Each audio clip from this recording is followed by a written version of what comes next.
The Last of Us is a game I always wanted to talk about, but I have to admit I always found it to be kind of intimidating.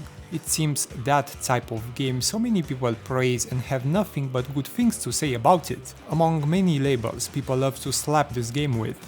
We all know the drill, it's a masterpiece, or game of the decade or the century, yada yada, oftentimes being considered as the crown achievement for storytelling in video games. And all of this praise kind of makes me sad a bit, I have to be honest. I do not only think this game is nowhere to the level people claim it to be in terms of storytelling, but there are so many other games which do a much better job in this department, and they are often overlooked or ignored. Okay, small interruption. If you like this type of content, like, dislike, comment, subscribe. Definitely helps my channel be noticed by Jesus. Okay, moving on. While playing The Last of Us, I always got the feeling this game could be a much better movie than a video game. Actually, when HBO announced the series adaptation of the game, many people were kind of on the fence. Like, the game is already like a movie, cinematic and all that. Why do we need a TV show for that? There's definitely some truth to that, but I'm not sure how much of a compliment is that to a game, being compared to a movie. Yet the very thing which defines the gaming genre and makes it truly unique is interactivity. Anyway, let's start with some of the biggest issues I have with it.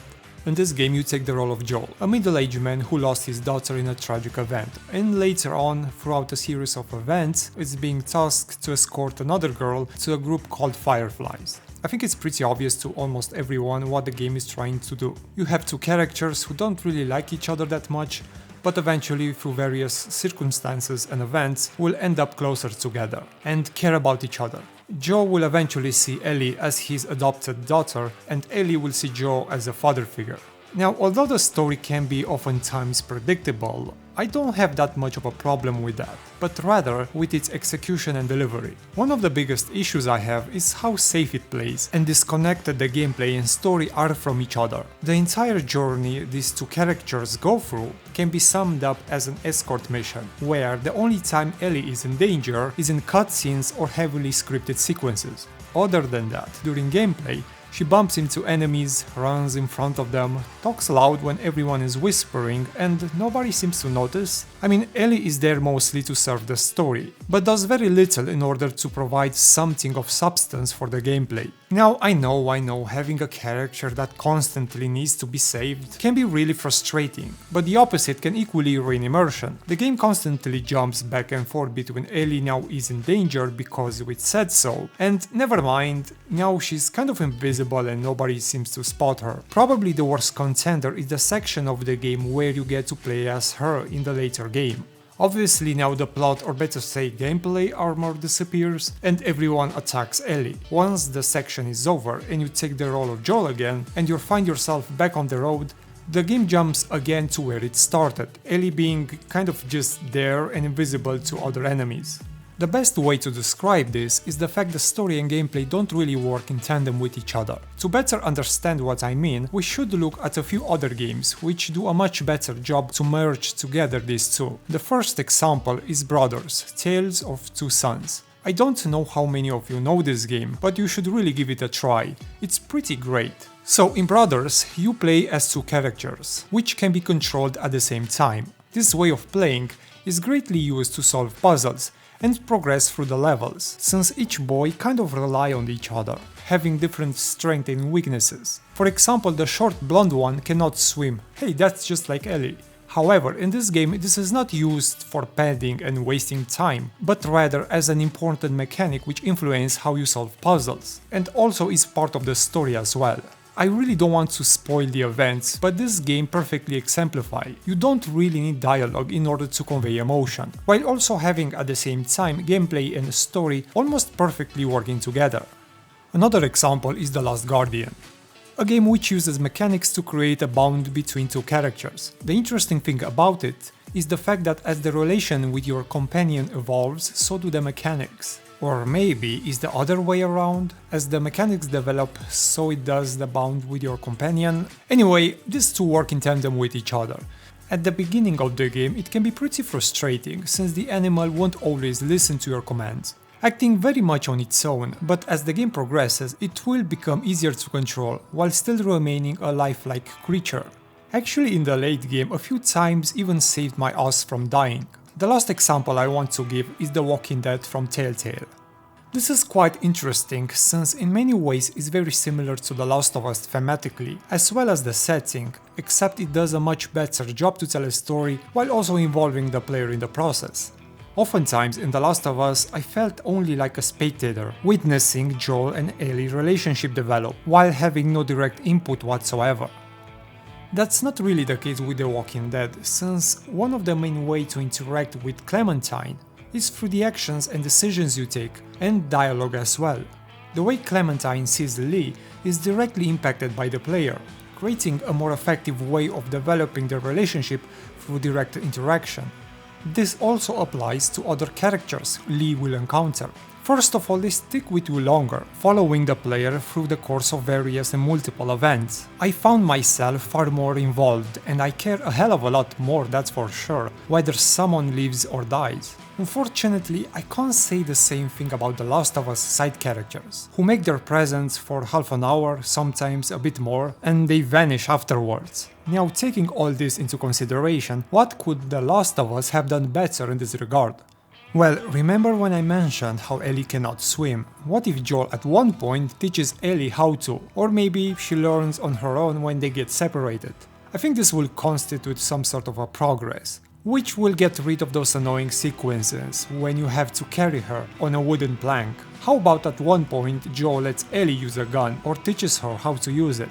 That could be a cool story moment with some consequences in gameplay, which could result in having the options to give Ellie some commands as well, and be more involved in combat as well. Here's another interesting idea: what if at certain moments in the game you could switch between these two characters? For example, you need to complete some actual puzzles, and both Ellie and Joel need to be in different places at the same time. This could open up the game to so many scenarios and possibilities. These are just some ideas I'm throwing at the wall, but I hope you get the point. Gameplay-wise, The Last of Us doesn't really have to offer that much. It basically can be boiled down to slowly walk sections, where exposition is mostly presented to the player. Then you have the stealth sections of the game, where you usually take dumb as fuck human enemies or infected. That being said, some of the infected stealth sections can be pretty intense. It's just too bad many times you have other followers, like Ellie or even a second character, which greatly diminish the tension, especially when they run around, talk louder, or they bump into other enemies.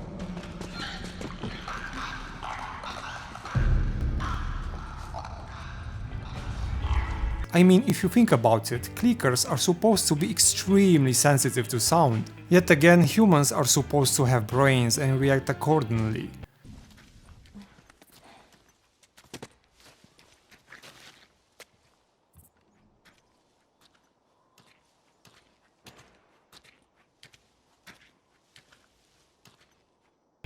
One of the things which surprised me when I initially played this game was about the downgrades and changes in gameplay and AI that have been made, and I haven't seen many people talk about this.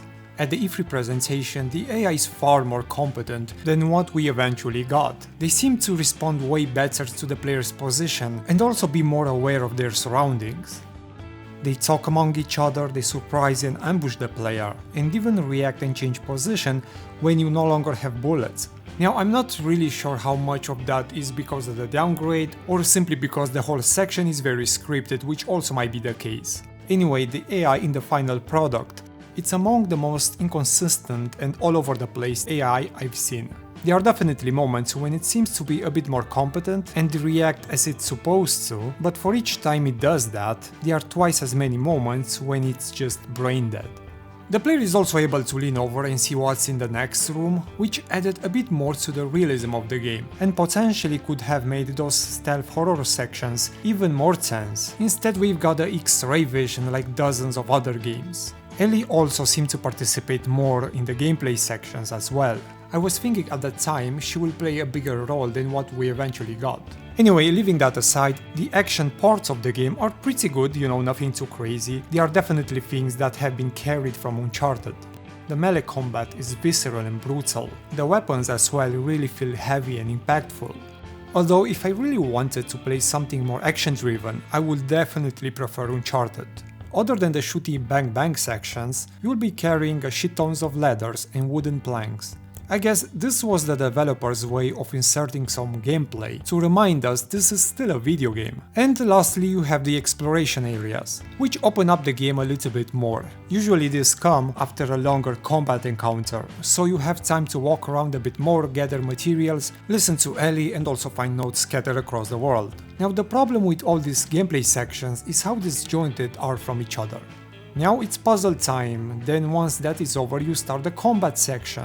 Once that is over the game throws you into a more open area, where you can walk safely around with barely any risks. Then you watch some cinematics, maybe followed by a stealth moment. The order of this is not always the same, but it's rather easy to tell which one of these you are currently in, and even what is to follow in some cases.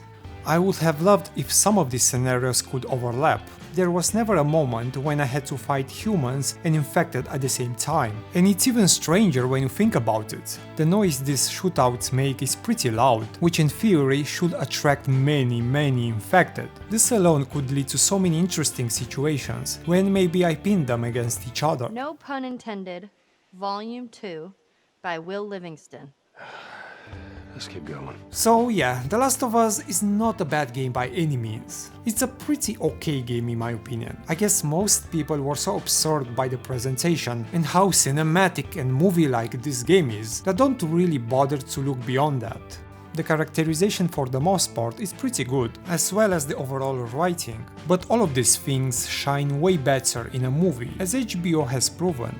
As it stands now, The Last of Us whole package feels a bit mediocre to be honest, definitely shines in some areas but does nothing to push the medium forward. There are far better games out there with better stories and delivery, which deserve more attention, and should be looked for as an example for interaction and storytelling.